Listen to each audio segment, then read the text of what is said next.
Chapter 5. An hour later, their things had been packed up and Michaela and Jon were in a new hotel room. She looked around. At least this time, they gave us a window that's not facing the ocean. I mean, I love the view from the other room, but we don't have to worry about anything getting blown in from the sea. Jon sighed. Yeah. Do you realize how many times we've been interrupted now? He closed his eyes to count, and he realized it was too incredible. No one would ever believe this story if they told them. I don't even want to think about it. It scares me. It should. This is getting ridiculous. I feel we're living through the next big romantic comedy movie, the honeymoon that wouldn't happen. She laughed. Who should star in it? He shrugged, taking his shirt off. I have no idea. I just want to get to the happily ever after that follows the most wonderful sex that's ever been imagined. I think we can make that happen. She walked to him, kissing him. Maybe we're undressing too quickly, and if we sneak up on it, we can make it through this. Make it through this? It's almost like you're talking about a bad doctor's appointment or something. I know. I'm terrible. She sighed. It feels like if we can get through the first time, the other times will be easy, though, doesn't it? Yes, it does. But I feel like we're never going to get there. He rested his forehead against hers. I've always thought of myself as a patient man, but this is getting absolutely ridiculous. She grinned. You are a patient man. I think any other man would be yelling and bad-tempered by now. What good would that do me? Absolutely none. She stroked his cheek, feeling the stubble of hair he'd grown since shaving that morning. Thanks for being so easy to deal with. I promise you, if this lasts for much longer, I won't be. I'm slow to anger, but it's not pretty when I get there. She grinned. I'll do my best to always stay on your good side then. He brushed his lips across hers half-heartedly. I'm afraid to start anything. I know we're going to be interrupted again, so what's the point? Are you saying you want to wait? She asked, surprised. He wouldn't say that, would he? He shook his head. I'm saying I want to shoot the next person who interrupts us. She grinned, pulling his head down to hers and kissing him. Then let's take advantage of our time alone together. I do like the way you think. He picked her up and carried her to the bed, dropping her on it and looking down at her. I'm just going to stand here for a minute while I wait for someone to interrupt. She grinned. Oh, stop. Just get over here and kiss me, and all will be good. He put one knee on the side of the bed, and an alarm started blaring loudly from the hallway. You've got to be kidding me. Is that a fire alarm? The hotel phone rang, and he strode to it, ready to scream at someone. She may think he was being calm about it, but he was really getting frustrated. He picked up the phone. A recorded voice came on the line. We're sorry to inform you that the hotel must be evacuated due to the storm. Please pack your things. A credit will be applied to your form of payment. He dropped the phone in the cradle and looked at her. You're never going to believe this. She propped up on her elbow. What now? They're evacuating the hotel due to the storm. We have to pack up and find somewhere to go. She laughed, tears rolling down her face. Her side hurt, she laughed so hard. It's not funny, he protested, obviously wishing there was a person to blame so he could hit them. It's either laugh or cry at this point. Unbelievable. She rolled to the edge of the bed, doing her best to control her laughter. At least we're still packed up from before. And we didn't get undressed this time. I hope they have a hotel to put us in. They went down to the front desk, and it was mass pandemonium. He inquired about another hotel, and the desk clerk just shrugged. Why don't I call my friend, Brenda? She can put us up for the night, I'm sure. I'm worried it wouldn't be safe to go far, and she's close. He ran his fingers through his hair. I don't want to stay with your friend on our honeymoon. I want to make love with my wife. She realized people were looking at them. He'd yelled that a little too loudly to be heard over the alarm that was still going off. It's better than sleeping in the car, she said. Jon nodded. Fine. Call her. Michaela picked up her phone and called Brenda, explaining the situation. We understand. That's fine. Sure. She took his hand, pulling her own suitcase out the front door and under the covering. We can stay with her, but it's a one-bedroom apartment. She said she'd sleep on the couch and we can have her bedroom, but that doesn't seem right. He shook his head. No, you sleep with her, and I'll take the couch. I'm sorry, she said, her voice soft. Jon groaned. You didn't do it. I feel bad for getting angry, but this is ridiculous. He knew he was repeating himself, but there was no other word to describe the situation. How many times could they be interrupted before he curled into a fetal position and cried from sheer frustration? It is. She sighed. I've been to Brenda's, and I can get us there from here. We should go. Her plans for the evening were cancelled because of the weather. Okay. You wait here with the luggage, and I'll go get the car. He gazed out at the rain that was coming down in sheets. I hope Brenda has plenty of hot water, because I'm going to be soaked after this and needing a shower. With that, he ran out into the rain to get the car. Asterisk. An hour and a half later, Jon stepped out of the bathroom at Brenda's apartment, drying his hair with a towel. He spotted Michaela at the window, staring out at the storm. He walked up to her, unsure of where her friend was. I'm sorry for being grumpy. She laughed. It's a crazy situation. You have every right to be grumpy about it. He sighed, wrapping his arm around her waist. I hope we can get a hotel for tomorrow night. I'll look for one now. That sounds smart to me. Brenda walked into the room. Anyone hungry? I can cook something. She seemed confused at the very idea of cooking. Like she had no idea what she had. We ate shortly before we had to evacuate the hotel, Michaela told her. Thank you, though.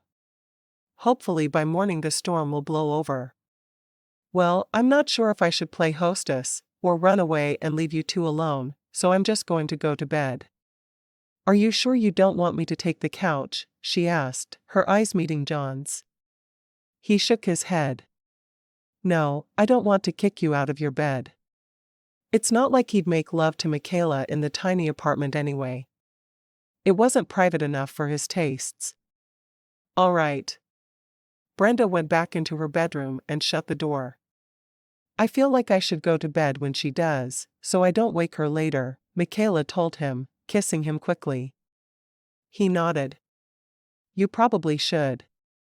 I'm going to find us a hotel and go to sleep. I want to save my energy for tomorrow when I plan to keep you up all night. She grinned, nodding. Sounds good to me.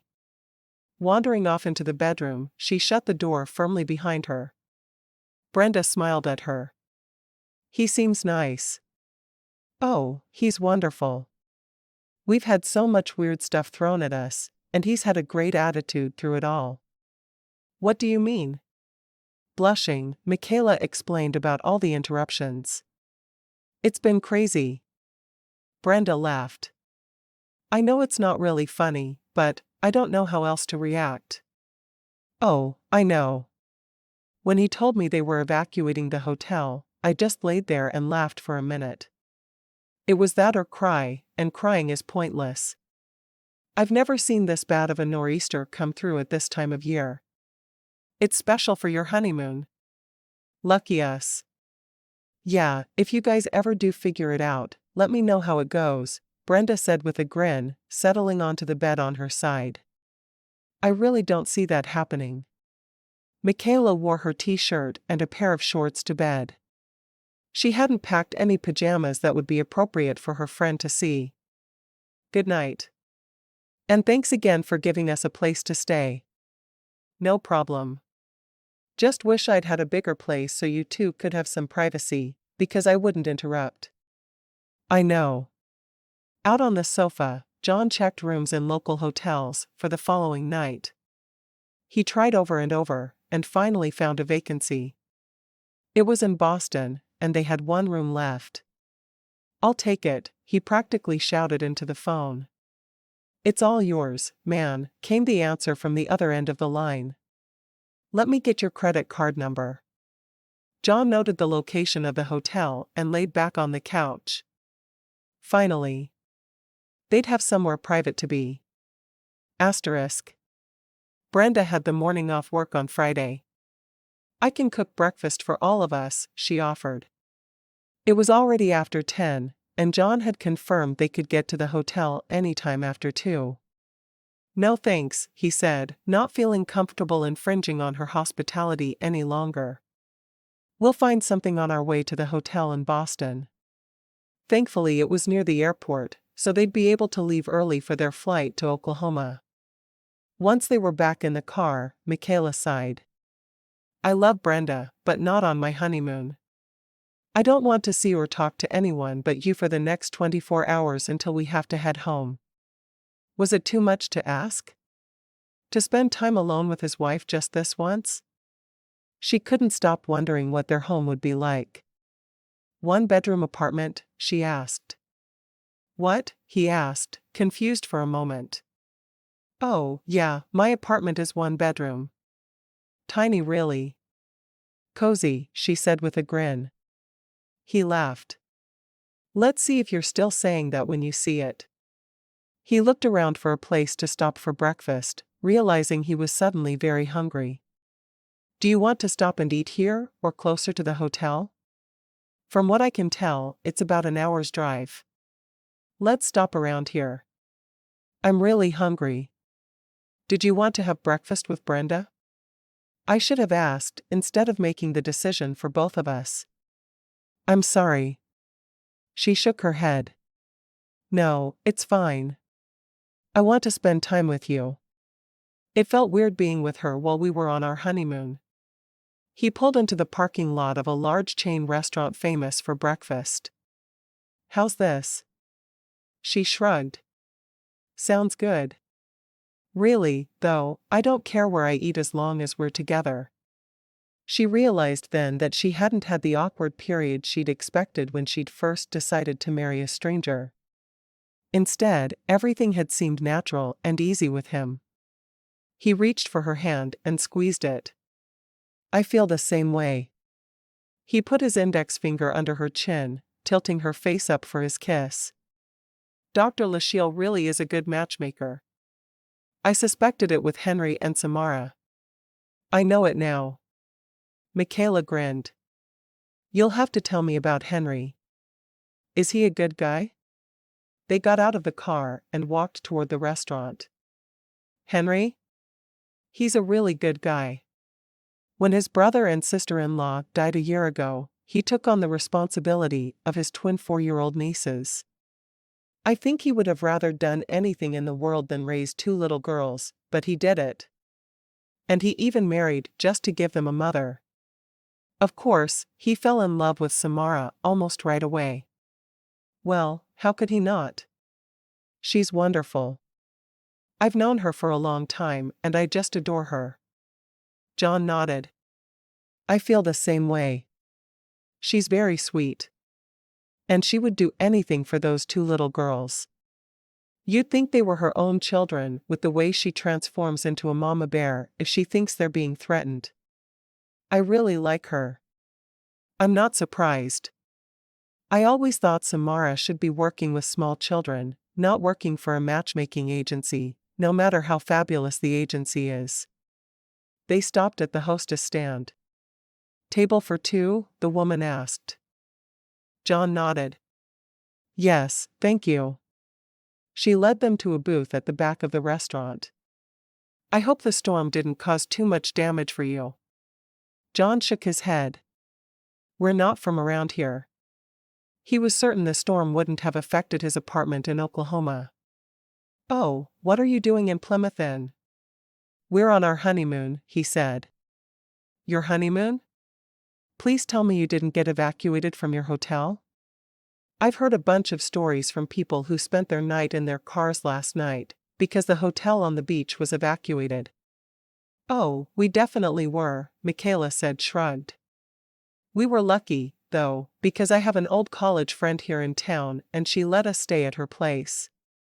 Oh, well, at least you weren't in your car. The hostess smiled at them, handing them their menus.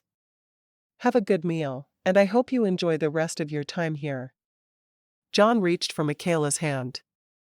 We plan on it. He smiled at his wife. I wish we weren't leaving tomorrow. She laughed. Are you sure about that? It seems to me that it's been nothing but chaos since we got here. I'm kind of ready to move on. Yeah, but I don't want to be the only man in the world who has to say he didn't get a chance to consummate his marriage during his honeymoon. He made a face, obviously still annoyed with the whole situation.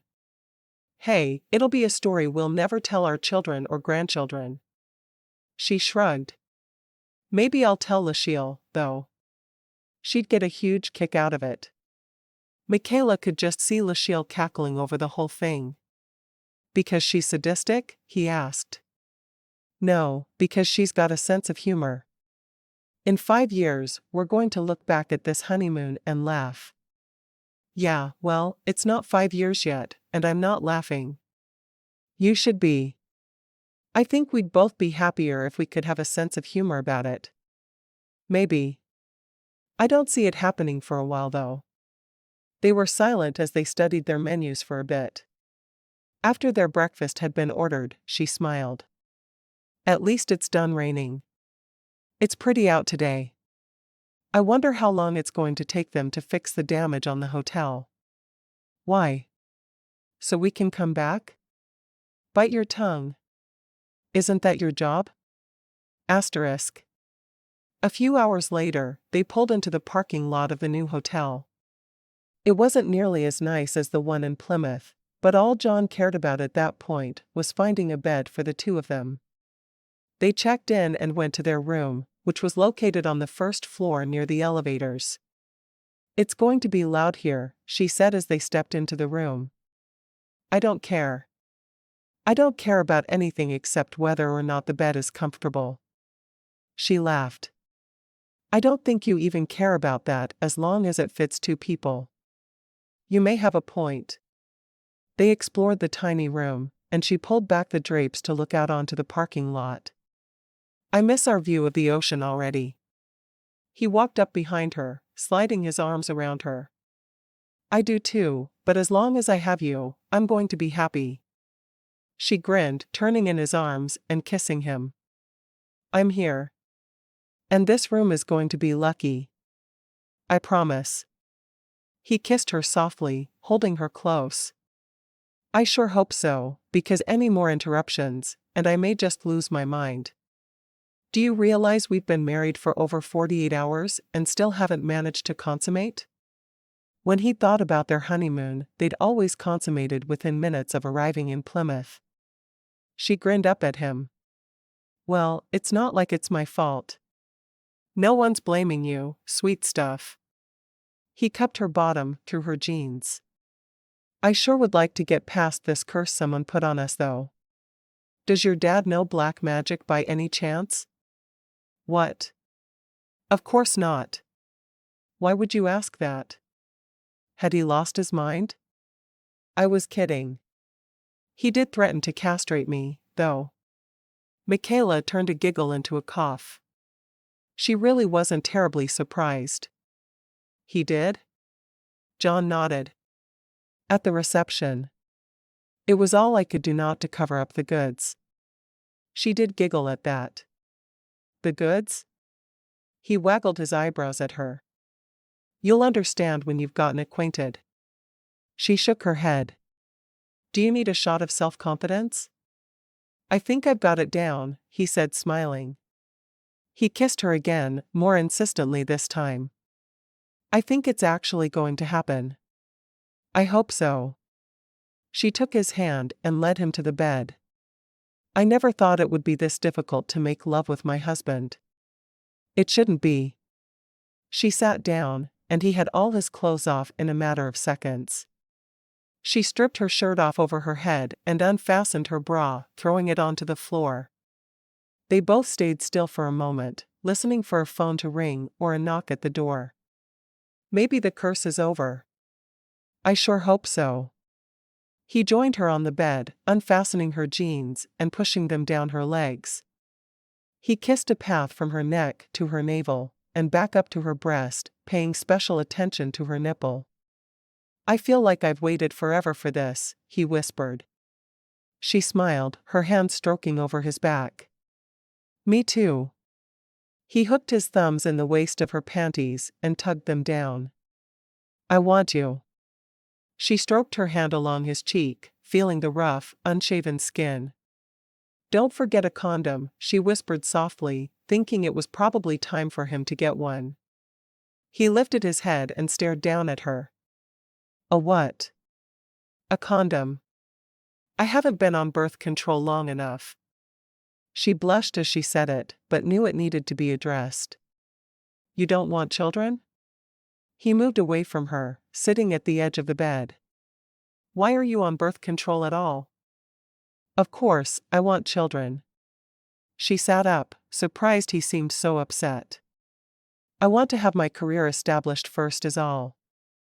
I thought you'd understand that. Why was he even surprised? Understand it? Of course not. I'm ready for children. I don't want to be in my mid-30s before we start having them. She frowned. I want to wait a year or two. I'm only 22, and I just graduated from college. I figured I'd take birth control for a couple of years, and then we'd have a baby or 6. You figured it without talking to me about it first? When have I had a chance to talk to you about it? She asked, frustrated that he was being so hard-headed. I married you 2 days ago, and you've done nothing but try to get me into bed since. When was I supposed to bring it up? While we were kissing? Or maybe while we were out building sandcastles? It's not a decision you can make alone. We're in this marriage together, and you can't just tell me that you've decided to put off having children. Have you never read the Bible? You're supposed to listen to me and obey me. Even as he said the words, he knew they were going too far, but he couldn't stop himself. Was she really calling a halt to their lovemaking over a condom? After all they'd been through to get there? She got out of bed, dragging the cover off of it as she did. She wrapped the bedspread over herself, glaring at him. You didn't really just go there, did you? Yes, I've read the Bible, and I do believe I need to obey, when you're being reasonable and not idiotic. It's my body, you know. I have a right to decide when I want to have a child growing inside of it. He got up and walked toward her, shaking with anger. You have a right to decide with your husband. Not without him. If and when we have children, they'll be a part of both of us, not just you. You have no right to dictate to me when we will and won't have babies. No, I don't have that right. I do have a right to dictate to you when you will and won't touch me though. And right now? You're not getting that thing anywhere close to my delicate bits unless it's covered by a condom. Period. I refuse to be a broodmare. If we had a baby now, that's all I'd end up being. He took a deep breath, praying for calm. One of the big reasons I wanted to marry was so I could have children. This is something you should have told me on our wedding day. You didn't ask. I thought you'd understand that I didn't want to get pregnant on our honeymoon. She sighed.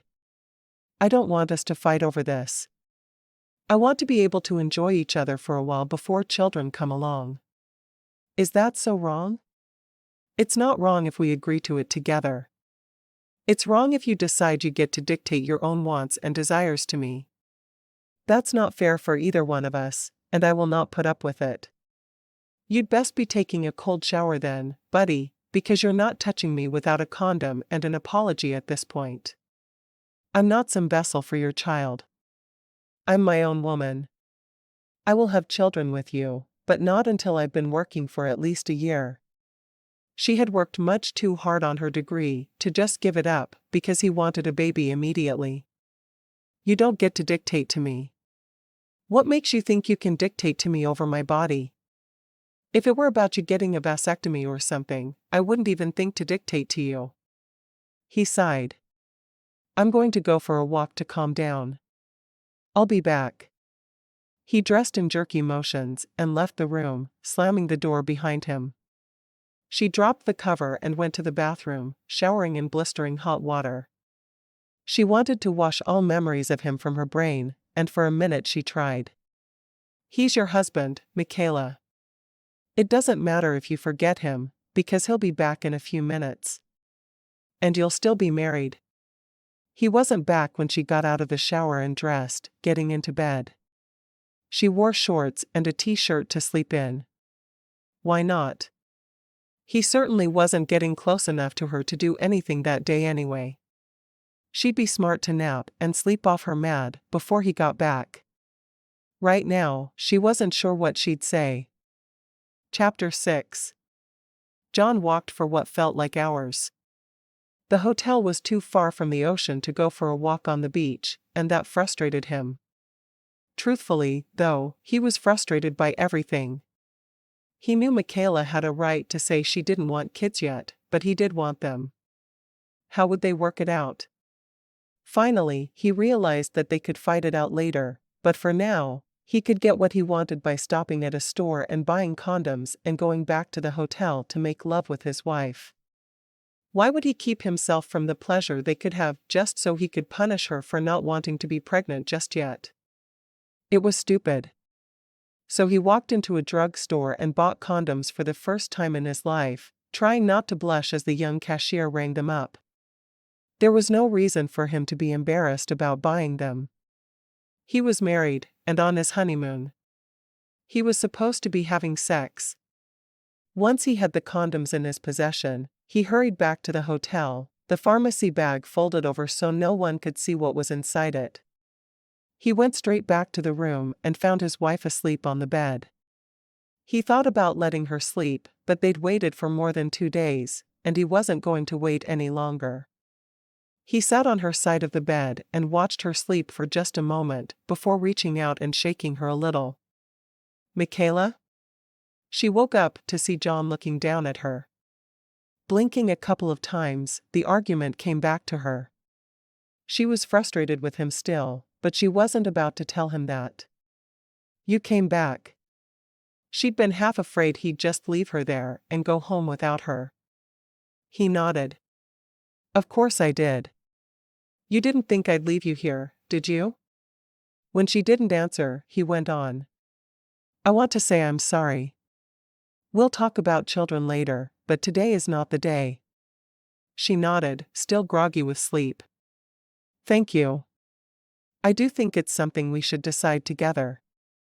But you're right. Our honeymoon is probably not the time or place. I brought you a present, he said, leaning down and kissing her softly. Oh, she asked.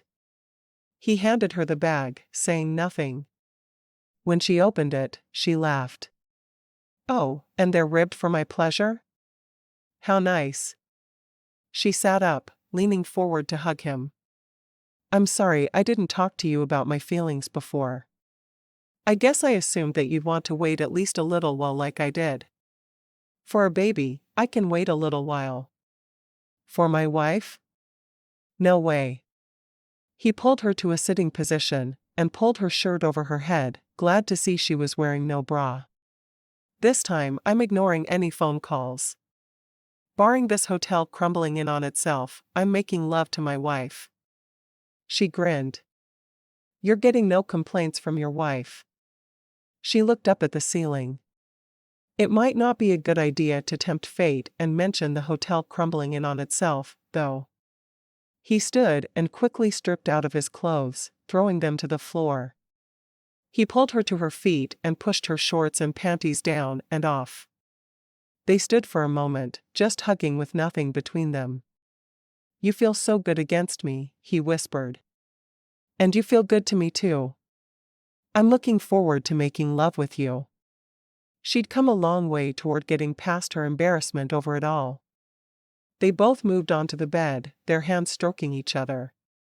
When he was sure she was ready for him, he reached for one of the condoms, awkwardly rolling it on. He wasn't happy about using it, but it was better than not making love.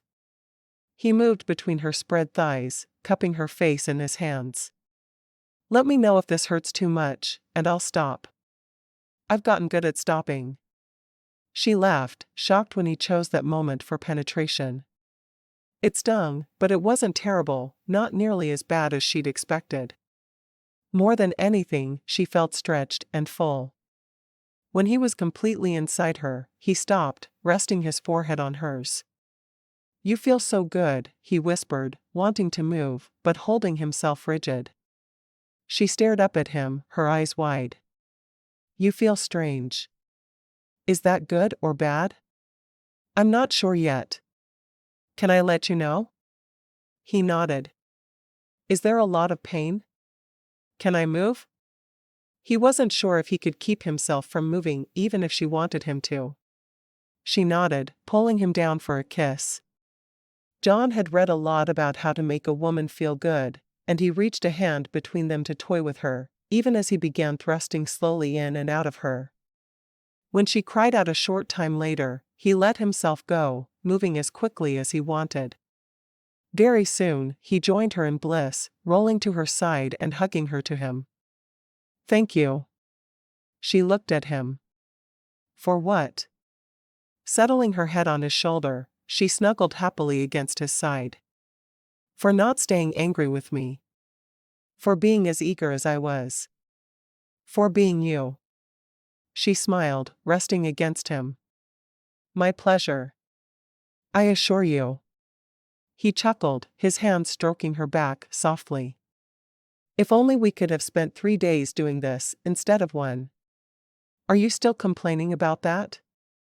We have our whole lives. I for one am thrilled that it finally happened. You're one of those glasses half full people, aren't you? I don't know of any other way to be.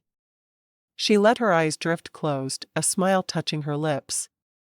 She knew they'd still have to work out the baby thing, but at least for now, they had peace. Jon watched her eyes close, frowning a bit. How were they ever going to see eye to eye on the baby thing when they felt so strongly on opposite sides of the matter? Asterisk. Michaela woke an hour later to find Jon propped on his elbow watching her sleep. She blushed deeply. I love watching you sleep, he whispered. I had a roommate once who watched me sleep. I was so creeped out I couldn't sleep until I talked our school into moving me to another room. She smiled, her hand going out to stroke his bottom lip. Thanks for not being creepy in your watching. He chuckled. Yeah, that would have been very weird. He leaned down and kissed her softly. Are you getting hungry? He asked. A little. She turned toward him, touching his bare shoulder. It was hard for her to know how to act around him after what they'd just done. She was embarrassed, but didn't want him to know. Me too, he whispered, kissing her softly. I also never want to get out of this bed. I finally got you naked, and I don't ever want to walk away, because I'm not sure it'll ever happen again. She laughed. I'm sure in the time we'll be married, it'll happen at least once or twice. I mean, we do have forever in front of us. I guess I can try to believe that. Not sure it's a good idea. He decided not to mention their argument from earlier until after they were home and settled a bit. He didn't want to have to even think about it until they'd gotten used to each other. Trust me. It's a good idea. She rolled to the side of the bed, sitting up in one smooth movement. She was stiff and a bit sore. What should we do for supper? Do you want to go out? I don't think this place has a restaurant or room service. The hotel wasn't nearly as nice as the first one they'd gone to in Plymouth, but it was the only one he'd found with an available room. She shook her head. No, I know they don't have room service. I think I saw some restaurants within walking distance when we drove in. We could always order a pizza. We could. He shrugged. Which would you prefer? I don't much care either way. Jon sighed. Are we going to be one of those couples who can never decide what we want to eat for meals? I sure hope not. I just don't have an opinion right now. Why don't we walk and see what we see? Michaela asked. Sounds like a good idea to me. Michaela dressed self-consciously in the shorts and t-shirt she'd worn to bed. She didn't really want to put them back on, but she didn't want to run around the hotel room totally naked while she found the clothes she'd worn that morning. When Jon was dressed, he looked at her. Are you wearing that out? She shook her head.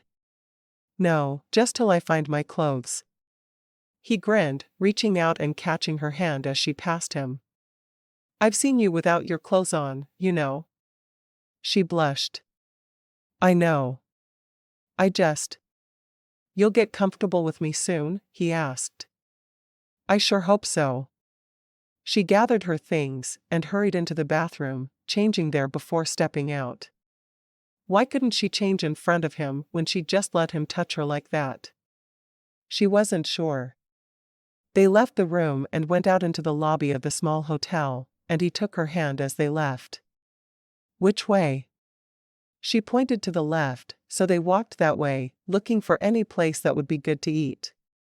She spotted a small restaurant with an Italian look. Italian? She asked.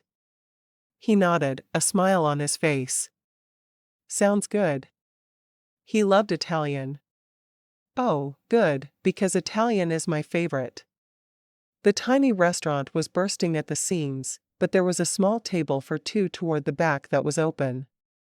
While they studied their menus, he said, Thanks for deciding. She peeked over her menu at him.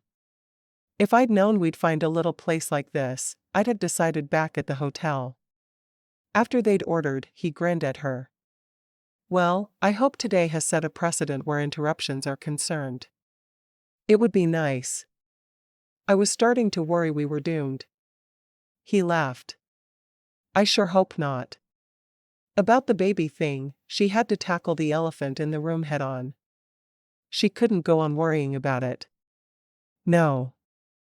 I don't want to talk about it today. We're going to have 2 full weeks of honeymoon behavior, and then we'll talk about it. I refuse to deal with any of it today. She frowned. Would you tell your counseling clients not to talk about something that was bothering them both for 2 weeks? He couldn't be serious. Probably not, but my counseling clients haven't been married for 2 days. We deserve to have some time without worrying about it, and at the end of that 2 weeks, one of us may realize they agree with the other. It'll give us both more time to think about it and concentrate on pleasing the other. She raised an eyebrow. I think we were both pretty pleased. He laughed. Yes, I think we were. But that's not what I mean. I know. She sighed. I plan on looking for a job starting on Monday morning. I'm all for it. I have no answers for what's available, but I'm sure you'll find something that appeals to you. He shrugged. More than anything, he wanted her to be happy, and if that meant finding a job, then he hoped she found one. The idea of having her home all the time was appealing, but having the extra income would be nice as well. Do you have a preference about what hours I work? She asked. I'm trying to decide how I feel about teaching, when my plan all along was to go into children's ministry. He shook his head. Would be nice if you worked normal hours, but we both know I won't. Anything will make me happy. Really? Really? I would rather you were home in the middle of the night, but I'm not sure there would be a job where you wouldn't be.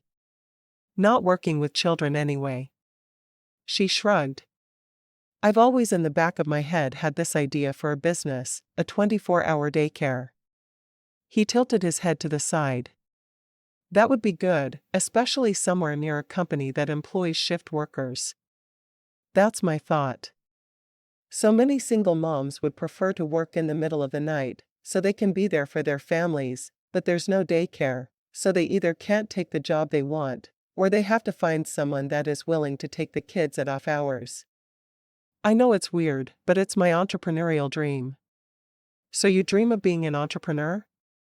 She shook her head. Not at all. I dream of working with children. If I ever started my own business, that's what it would be. He nodded. I do think it's a smart business idea in certain areas. I'd rather you didn't do it this week. She laughed. I have no plans of starting a business this week. I promise. Next week then? Their flight home was uneventful, and he'd left his car at the airport. It was an older model Honda. She slipped into the passenger side, looking over at him. How far to your house? Only about 2.5 hours. This is the closest airport. They'd flown into Wichita, Kansas, which had thrown her for a moment, but she'd realized it made sense. He'd said the town he lived in was on the border.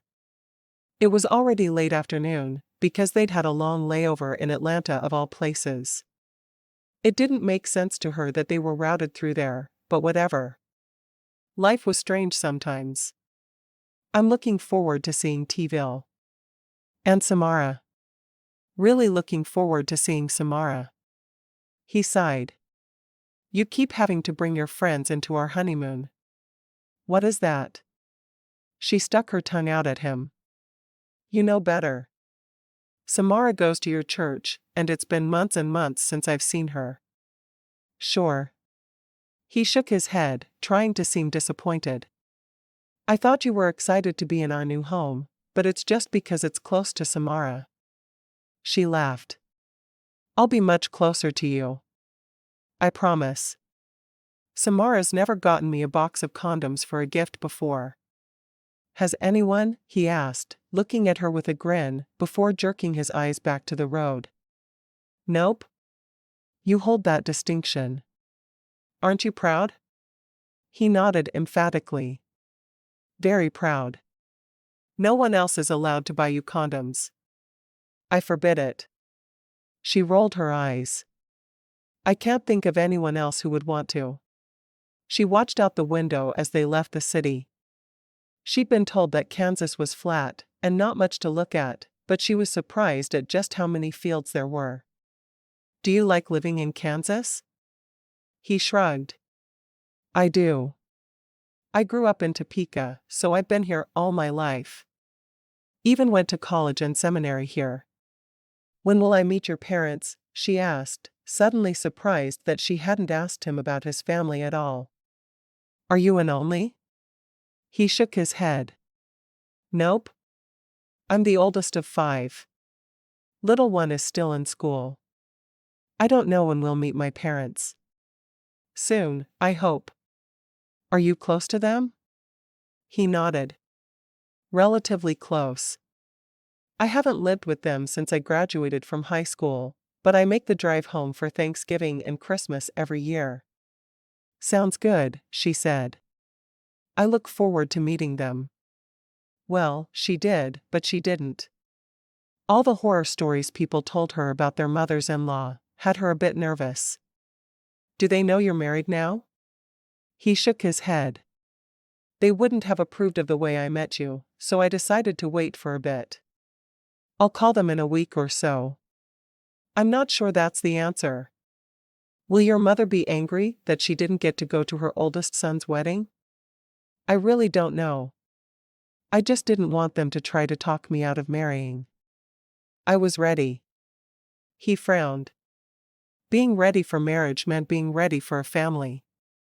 He hoped she'd see reason and be willing to start trying to have a baby right away. Well, I hope no one blames me for you waiting to tell them. Are you nervous about meeting them? He asked, surprised. Yeah, I am. I've only ever heard horror stories about mothers-in-law. No one ever brags that theirs is the best or they won the mother-in-law lottery or anything. My mom is great. I promise she won't be like you expect. Michaela shrugged. I sure hope not. By the time they finally got to his apartment, she was exhausted from all the travel. I'm so glad we're finally here. Jon grinned. Me too. I have a bed up there. He waggled his brows at her. She sighed. Show me your apartment. They got their things out of the trunk of his car and carried them up the stairs. He unlocked the door and then shocked her by scooping her up and carrying her over the threshold. Hey, she said, shocked. You have to warn me about these things. He grinned, letting her slide down his body on her way to the floor. You know you love it. And men are supposed to carry their brides over the threshold, so why are you even surprised? I don't know. You just startled me.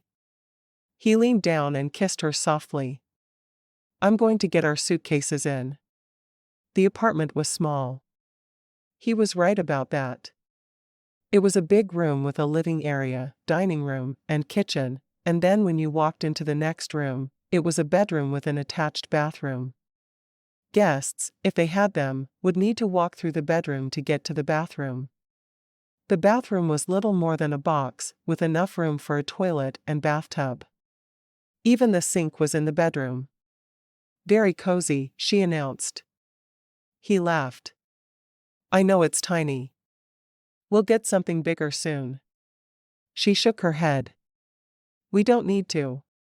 This is perfect. And it was for newlyweds. She wasn't certain she'd want to live in such close quarters even in a year, but for newlyweds, it was fine.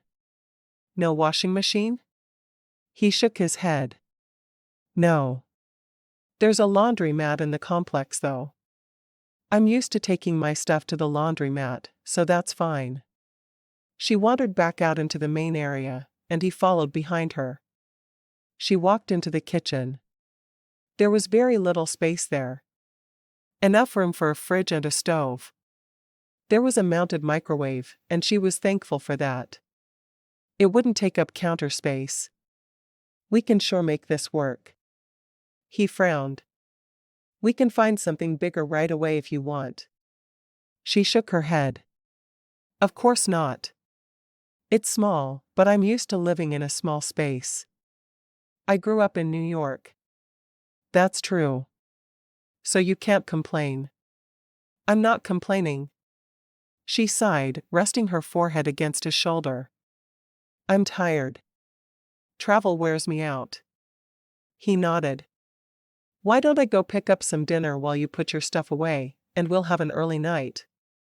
You don't mind? She asked, feeling inexplicably exhausted. I don't mind at all. We're still on East Coast time after all. Besides, he had work to do before he could sleep. She glanced at the clock and saw that it was after 7. I forgot all about the time change. That explains some of it.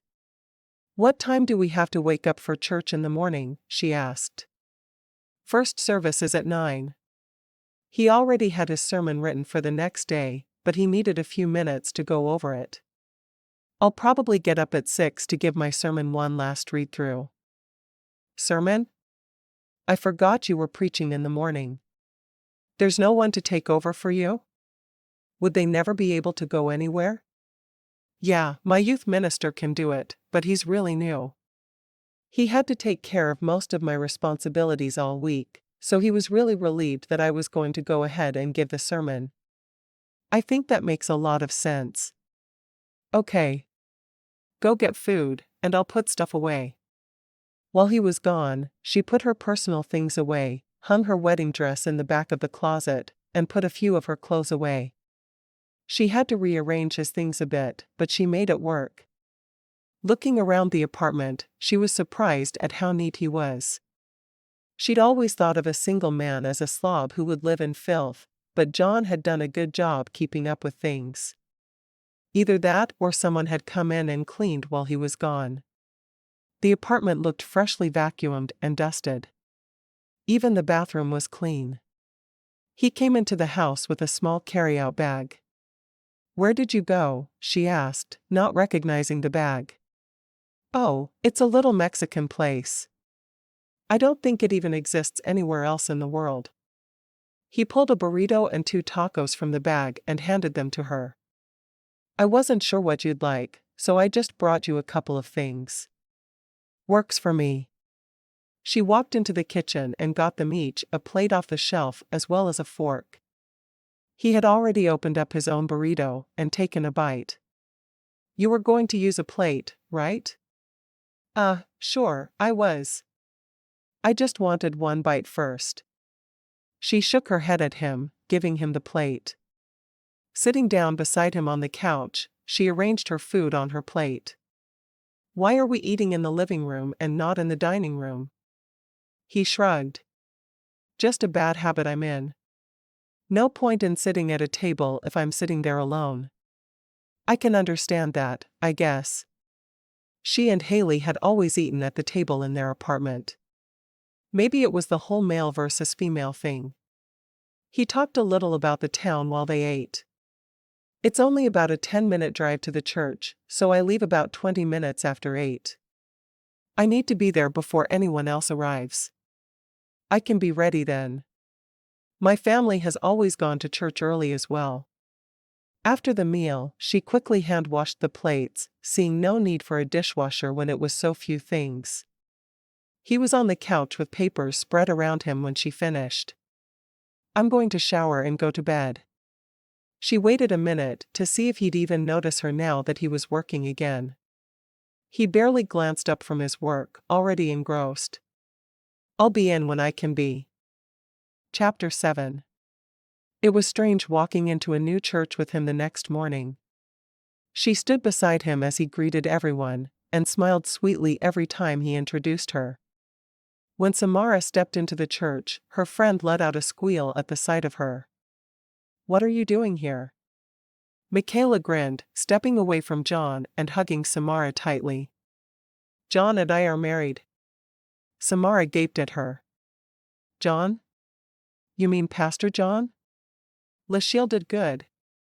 Samara's eyes moved back and forth between her friend and her pastor, a big smile on her face. And now I get to see you. And I get to see you. So glad I know someone here. We'll have to have lunch together tomorrow, and I'll tell you all about T-ville. Are you guys living in Pastor Jon's apartment? Michaela nodded. For now. It's tiny, but it works for us. Samara nodded. There's a house on my street for sale. You guys should look at it. Michaela looked over at Jon, who was engrossed in conversation with an older man. I'd love to. Our apartment is fine for now, but he wants children soon. She looked down at Samara's belly. How are you feeling? Samara patted her burgeoning stomach. Very, very pregnant. I can't wait until they're finally born and I can hold them. Do you know what you're having? One of each. A boy and a girl. So you'll have 3 girls and a boy? Wow. That's going to be a whole lot of fun when it comes to prom and hormones. Samara laughed. I know. It's going to be a mess. So glad my friend Michaela is here to help me now. Michaela grinned. If you need help when the twins come, you let me know. I could take the girls for a day or 2 while you and Henry concentrate on the babies. Do you have names picked out? Samara shook her head. I like names that can be for either sex, but Henry isn't fond of the idea. I may name the girl and let him name the boy. I'm not going to have any more arguments with my husband about naming our babies. Michaela grinned. Did I hit a sore spot? Michaela. There's someone I want you to meet. Jon called to her. Gotta go. I'll talk to you later. With another quick hug, Michaela returned to Jon's side. Sorry. Michaela, this is our youth minister, Stephen Sharp. He's been covering for me all week. Michaela smiled sweetly at the tall, broad-shouldered young man. It's nice to meet you. Thanks for not making us come home sooner. She put her hand out to shake his, feeling dwarfed as his huge hand covered hers completely. Nice to meet you too. I hope you can keep Jon in line. Stephen shook his head sadly, as if unsure how anyone would deal with his associate. I'm trying. He's something else, though. I never know what he'll do next. Jon sighed. No maligning my character right before my sermon. Michaela grinned. You were the one who wanted me here. Jon glanced at his watch. Time for us to go in. I usually sit in the front row, right in the center to make it easier for me to jump up on stage when it's time. She nodded. I can do that. She preferred to sit toward the back, because there she could jump up and help a mother struggling with a baby if necessary. She would sit wherever he wanted, though. He took her hand and led her through the crowd, pulling her to a seat in the front. I'll be with you for a while at least. I'm going to feel very conspicuous. Already she felt as if everyone was staring at her. Of course, everyone is curious about my new wife. You would be too. Probably. I always thought a pastor should be able to have a private life, though. He laughed. Forget those notions now. You live in a fishbowl with everyone watching to see what you do and don't do. You're in my world whether you want to be or not. She frowned. She hadn't considered that aspect of being a pastor's wife. That'll be fun. He leaned over and pressed a kiss to her cheek. I'd kiss you to make it all better, but you're right. Everyone is watching us, so I'm not going to. You can imagine me kissing you, though. She laughed softly. My imagination isn't nearly that tame where you're concerned. He grinned, sitting down in his usual spot and putting his arm around her shoulders when she sat next to him. I usually go out with some family or other after church. I wonder if I can go home and make love with my wife today instead. She shook her head. Nope. You have to do everything you usually do. We don't want the congregation to know we do that. The interruptions will get even worse. I'm sure. They held hands during the prayer and sang together, reading the lyrics projected on the screen. This church was a great deal roomier than she was used to, and she wanted to look at the people around her, but she was afraid because of how closely she knew she was being watched. She was very curious about what kind of pastor Jon was. She'd not seen him in that role yet, having only spent days with him as a man, so it was strange for her to even think about. When he climbed onto the stage, she was surprised at how rapidly her heart beat in her chest. She was actually nervous for him, when he hadn't seemed a bit nervous about getting up there at all. His sermon was on gossip in the church, and she listened as he talked about how everyone should be constantly thinking about how they could do better, but not so worried about what others in the church were doing. When the sermon was over, she smiled. He was a good speaker, which didn't necessarily mean he was a good pastor, but at least he could move people. She knew, because she'd been moved. The sermon made her look at herself closely and wonder how she could improve. He came down and stood beside her for the final song. One down, and one to go. She nodded. She knew they'd have to be there for 2 full services. Many people rushed up to them between services, obviously wanting to meet her. I didn't even know you were getting married, one older woman said to him. Jon smiled. I'm a man of mystery. However did you meet? Someone else asked. At church, Jon answered. Michaela realized he didn't want people to know they'd been introduced at the altar, so she was carefully vague with her responses to questions, and when she was unsure of how to answer something, she let him answer. When was your first kiss? A teenage girl with stars in her eyes asked Michaela. Michaela smiled, squeezing Jon's hand. Our first kiss was right after the minister said, "You may now kiss the bride," and it was wonderful. I'll never forget it. The girl sighed, looking at Jon. I was hoping he'd wait for me. She couldn't be older than 13 or 14, and Michaela grinned at her.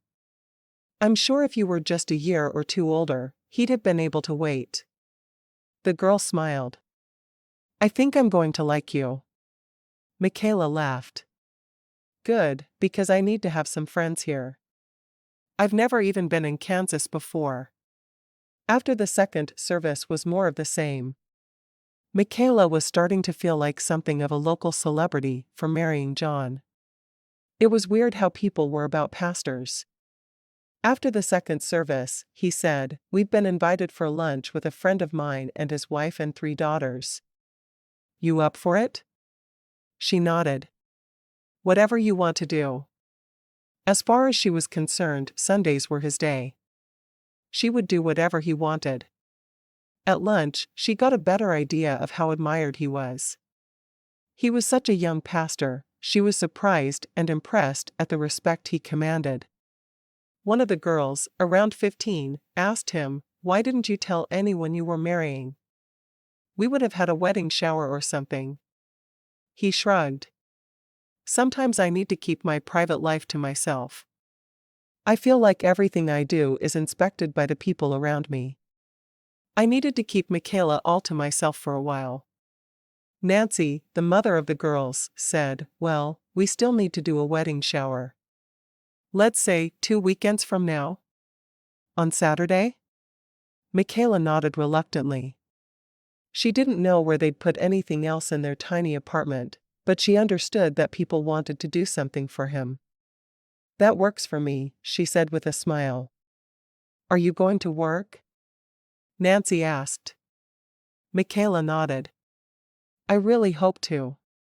I have a degree in education, and I was a children's minister in New York until last week." She smiled at Jon, who was holding her hand under the table. "Really?" Nancy asked, obviously thinking.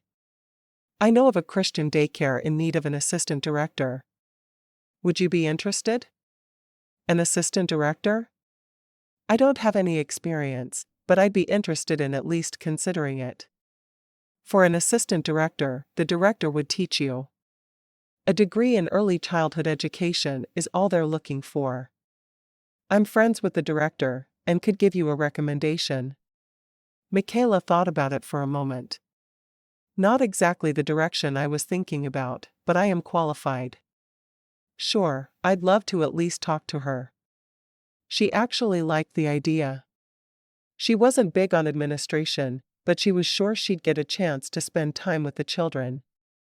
It could be fun. "I'll call her in the morning." "What's your number, so I can give it to her?" Michaela wrote down her number for Nancy. "Thank you so much." "No problem. We need to keep the pastor's wife happy." "Why is that?" "Because if you're not happy, he won't be happy. We all love Jon too much to let that happen." Nancy smiled at Jon. Michaela squeezed his hand under the table.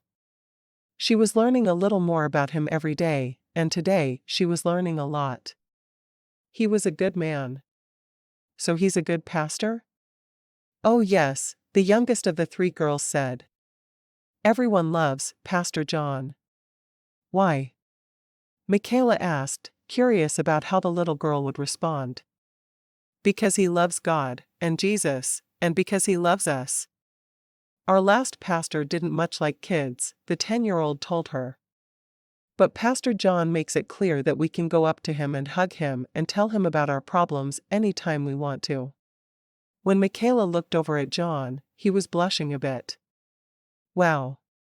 I had no idea I'd married such a good man. I guess I should give him an extra kiss for being good to children, huh?" The girl nodded solemnly. 10 extra kisses. It would make him happy. "I'll do that then. You'd better spread them out though. No one needs 10 kisses in one day." Michaela nodded. "That's very wise advice. I'll do my best to listen to it." Once they were in his car about to leave the church, she squeezed his hand. "People really respect you." He smiled. "I love my congregation. They're good people." "How am I going to look for a job?" "You only have 1 car. I'm assuming T-ville doesn't have public transportation." "No, it doesn't. You'll have to drop me off at the church in the morning and pick me up in the afternoon." "You drive, don't you?" She nodded. "Not often, but I have a license." "Okay, Good. Drop me off at 8, and I'll be fine until I'm ready to come home. I may even be able to get Steven to drop me off on his way home. He lives close to me, us. She laughed. It's a little strange living together all of a sudden, isn't it? He nodded. I never thought about you needing a car. I should have. Even if you were not going to work, you'd need one for grocery shopping and running errands. She frowned. Would you rather I didn't work? The idea had never really occurred to her before. She'd always worked. She'd even had a job when she was in high school. That's completely up to you. I want you to do whatever makes you happy. If working makes you happy, do it. If staying home makes you happy, do it. Maybe a part-time job would make you happy. I really don't mind either way. He frowned. I would like for you to be in charge of cooking if you don't mind. I tend to do fast food for most meals, and I'm afraid that's going to catch up with me health-wise in a year or 6. I love to cook. I actually took some homemaking classes in college to get better at it. I'm something of a foodie. I married the right woman, he said with so much excitement in his voice, she had to laugh. So you love me for my cooking and not for my other attributes? As soon as she said the word love, she regretted it. The word hadn't been spoken between them yet, and she didn't want him to think she was trying to get him to say it. Realistically, they may never have that depth of feeling for each other. He grinned. Right now, I haven't tasted your cooking, so it's definitely your other attributes that appeal to me. He leaned over and nipped her ear. The only question now is whether we go grocery shopping before exploring other attributes or after. She laughed. I prefer to shop on a full stomach and explore other things on one that's not quite so full. Then shopping it is. Asterisk. An hour later, Jon and Michaela got back from the grocery store, and she put up the groceries while he carried them up the stairs. Opening the fridge to put food away, she stared in disbelief. No wonder he wanted to stop for breakfast on the way to church. He had a bottle of ketchup and 3 cans of Coke. Nothing else. She shook her head, putting the eggs onto the shelf. At least she wouldn't have to clean out his fridge to put things away. When he put the last of the bags on his counter, she looked at him. Do you realize you had only ketchup and Coke in your fridge? He shrugged. Ketchup's probably old. We should throw it away. She checked the date on it. Still good. We have stuff for meals now. She picked up the last 2 bags, putting everything away. I'm glad I got every single ingredient I thought of. I'll still probably have to go back to the store a couple of times this week. She shook her head. This is sad. I told you I don't cook. TV dinners would have been better than fast food for every meal. Did the man have no common sense? Probably. I had some Twinkies. Twinkies are not exactly health food. She leaned on the counter facing him. I was so impressed that your apartment was clean, but I think it's because you don't cook here. He smiled. Well, that and I have someone clean every month. You, Pastor Jon, are just plain silly. She walked around the counter and caught his tie, pulling his head down for a kiss. He pulled her even closer until she was pressed up against him from his shoulders to his hips. I think I'm more tired than silly, he said when he came up for air. He gave an exaggerated yawn. It must be my nap time. He scooped her into his arms and carried her into the bedroom, dropping her onto the bed. You look tired too. She laughed. We were talking. He stripped quickly, stretching out beside her on the bed. And now we're not. See how easy that is? She wrapped her arms around him, kissing him. Very easy, it seems.